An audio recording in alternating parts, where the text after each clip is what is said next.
Alright, this is chapters 66 through 70 of Lock the Doors. 66. Have you finished the bathroom? Mom asks, and Jay turns to me. Do you see what you've done? He has a smile on his face, but Mom doesn't see the funny side. It's clean, he says. Everything is clean. You can take a breath now. She starts walking away, but Jay pulls her into a hug and whispers, the place looks amazing. A dinner party is one of those things Mom has always wanted to do, but at the same time it terrifies her. She wouldn't like me saying it, but she's still fragile, and there's nothing wrong with that. Even now, her nerves creep out sometimes, causing the final word of a sentence to tremble and her eyes to fidget like a fly with nowhere to land. I love her for it, and I'm not ashamed to say that. When you've seen what we have, you don't hide your feelings. For a long time, they were the only things that kept us strong. When are they coming? Aaron asks as he runs past, and then, when he's done a circuit on the house, are they nice? He never stops for an answer, but you can tell he's excited. There's not much that doesn't excite him, to be honest. He's like the Energizer Bunny on steroids. Mom gives Jay a look and he says, be careful, Aaron, because she's still not comfortable telling her stepson off. Now that she's won him over, she doesn't want to upset him. Unfortunately, not upsetting Nia is an impossible challenge. Aaron's presence certainly helps, but whenever he leaves the room, her face falls a tiny bit more. I check my phone, half expecting a message from Amy saying they've canceled. She was wary when I invited her. She looked nervous, as if it was a trap. After I snuck into Will's room and then accused her of writing that warning on the car, I don't blame her. This is going to be fucking horrible, Nia mumbles. Just ask lots of questions. The more they say, the likelier they are to slip up. This is ridiculous. Maybe, but imagine if I'm right. I'll be saying I told you so for years. Nia looks at me and smiles. You're an oddball, you know that? I do. Aaron bursts in from nowhere and jumps on his sister. I can see that for the briefest moment, she wants to moan at him. The words get off rest on her lips before she pushes them together and they crumble. Are you ready to be charming? She asks, tickling him until his giggles fill the room. When he's got his breath back, he says, I'm always charming. We don't notice Mom and Jay in the doorway until the doorbell rings and Jay says, right, troops, let's do this. 67. We always eat at the table, but never like this. When we first moved in with Jay, Mom made a point of doing things differently. We'd gotten used to eating on trays, first in bedrooms, and then when it was just the two of us in front of the TV. But Mom wanted to do things properly now. She wanted dinner to be an event, not something to do in secret or in silence. She liked asking people to pass her things, even when she could reach them. This is that turned up to 11 because the table looks like it's been set for Christmas, with the special occasion plates and the 3 sets of cutlery. There are small glasses for wine and a small glass for water. There are tall glasses for wine and small glasses for water and not enough space for all the food. Does it look okay? Mom whispers and I nod. Even with Jay to calm her nerves, she still turns to me sometimes, and I love that. We're a team. We always have been. This looks wonderful, Jane says, and when she coughs, Chris hurries to agree. Friendliness doesn't suit him. He looks like he's trying on smiles when he's shopping for scowls. Thank you, Mom says. She's made Parmesan risotto with roasted shrimp for the 2nd time this week, and she's nailed it. She didn't need to practice because she's a great cook, but rehearsals calm her nerves. I wanted her to do one of her own creations because Mom has a whole notebook of them since starting her course, but for now, those are reserved for us and our teachers. Amy sits next to me with her head down. She smiled when she came in, but the tension between her and Nia is obvious. Will is beside Aaron, but without his iPad, it looks like he's broken down. Only the adults are talking. So, Jay says to Chris, what do you do? I'm in recruitment. Jay smiles like he knows what that is. Whatever it means, it must pay a lot for them to afford that house. I used to be an accountant, Amy's mom says, but I haven't done that for a while. Jane keeps us ticking along, says Chris. He's already said more than he did the entire night I was at theirs, and that only makes me more suspicious. He's pretending, and he's good at it. I wish I could be at home more, Mom says, but we do what we must. I understand, Jane replies, but I've seen the inside of her house, so I don't think she does. My phone vibrates in my pocket, and Amy looks at me and raises her eyebrows. I don't check it until she's looking the other way because I know who it's from. Are they there? It says, and I quickly type yes and click send. Okay, Zach replies. I'm going in. My heart cranks up a couple of gears, and when I tuck my phone back in my pocket, everyone's looking at me. Tom, Mom says. Yes. Jane asked you a question. Sorry, And what did I say about phones at the table? Nia smirks because it's her least favorite rule, and Amy gives me another confused look. I was asking about your room, Jane says. You said you've decorated. I'd love to see it.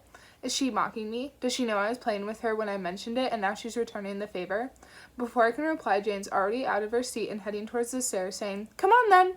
Now? I look at Mom because the plates haven't been cleared, but she looks relieved, as if Jane's presence at the table is rigging her out. That would be nice, Mom says. We should take a break before dessert anyway. Jane's in the hallway, so I jump up and follow her. No one else comes, not even Amy. Why is she so interested in what my room looks like now?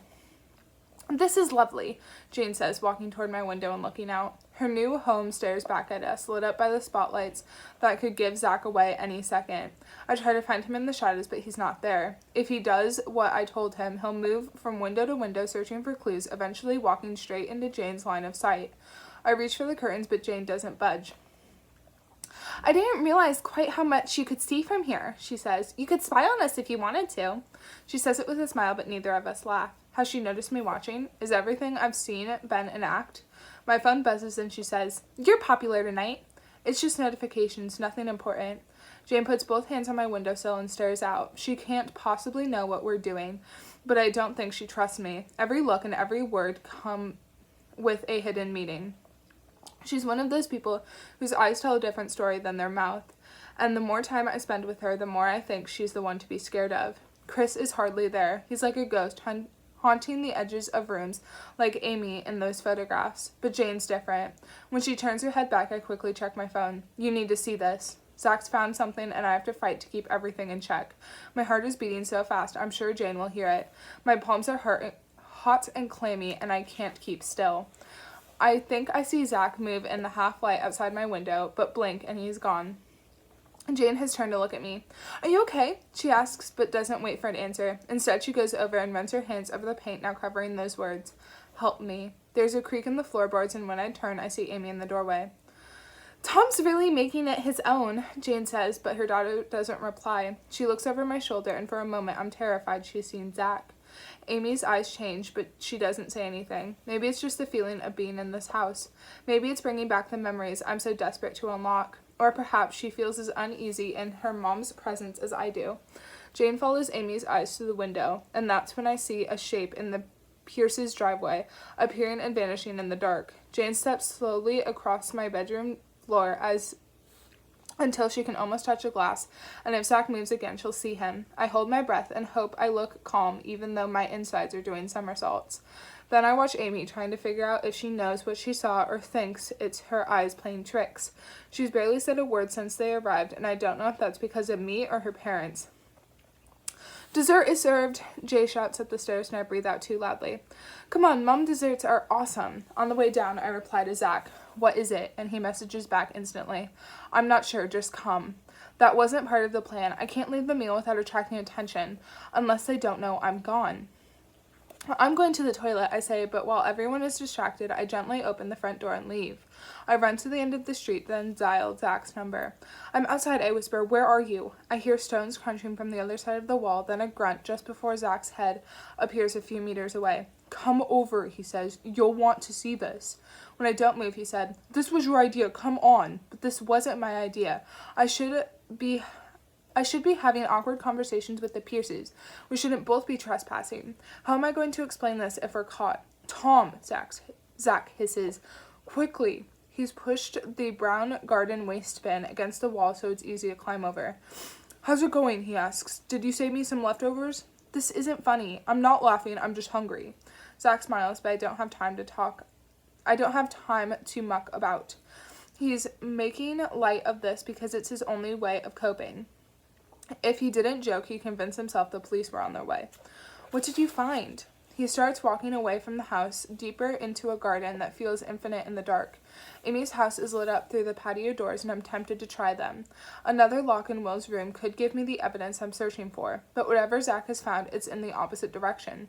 "Where are you going?" I whisper. "You'll see," he says, his voice far enough away to make me nervous. I know I said I wasn't scared of the dark, but that changes when you don't know what you're walking into. He stops quicker than I expected, his phone's flashlight piercing the gloom. He's pointing it at a tree. "I looked through their windows, but there was nothing weird," he says. "It's just a house, a lot tidier than ours, but nothing out of the ordinary. I was coming back when I heard the wind chimes." Zach moves the flashlight slightly until I can see the slivers of silver hanging overhead.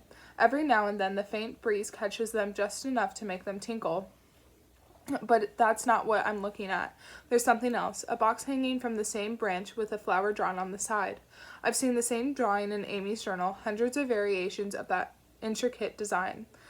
"Can you see it?" Zach asks, and I reach up, my fingers brushing the bottom of the wood. "Yes." With a stretch, I can just manage to unhook it, placing it between us on the grass and stepping back. Opening boxes isn't always a good idea, but what choice do we have? I run my fingers over the wood, and it's surprisingly smooth. Whoever made this spent a lot of time on it.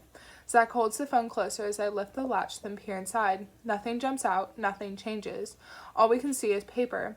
I should be home by now. Someone will be asking where I am, but instead I reach inside and unfold the top sheet, then another, then a third. In Amy's handwriting, they all say the same thing. "I'm sorry." 68. "We need to put it back," I say, stuffing the notes in the box and reaching for the hook. "Why?" Zach replies. "Isn't this important?" "I think so, but if she knows we found it..." This isn't an answer, it's another question. What's Amy sorry for, and why is she hanging it from a tree? I can't be certain who wrote the words on my wall, but I'd recognize her handwriting in a heartbeat. This is how she writes now. It's identical to the words I photographed when she left her journal unguarded. She wrote some of these recently, at least the ones on top. I check my phone and see that I've been gone for nearly 10 minutes. If they haven't already sent Aaron to check on me, they will soon. "Come on," I say. I don't wait for Zach to answer. There's no trash can on this side of the wall, but a few feet down there's a stack of garden chairs. If we move them, they'll know. But we can't get over the wall spikes, so what choice do we have? After dragging them to the safe spot, I point for Zach to go first. There's just enough height for them to reach the top row of bricks and pull himself over. When I hear a thud on the other side, I copy him. I'm banking on no one noticing the chairs or everyone thinking someone else moved them. It's a risk, but they won't know it's us and nothing is missing. Back on my street, I turn to Zach and say, "Thank you, I owe you one." "You're not inviting me in?" He smirks and I pat him on the back. "Maybe next time." A curtain moves next door and I see Mrs. Hawkins disappear, but I don't have time to worry about that. I turn my key as quietly as I can, close the door with the slightest click, and avoid all the creaks in the hallway. "Where have you been?" Aaron asks. Aaron is standing at the top of the stairs with his hands on his hips. The noise in the dining room doesn't stop. There's some evil laughter. "Come here," I whisper.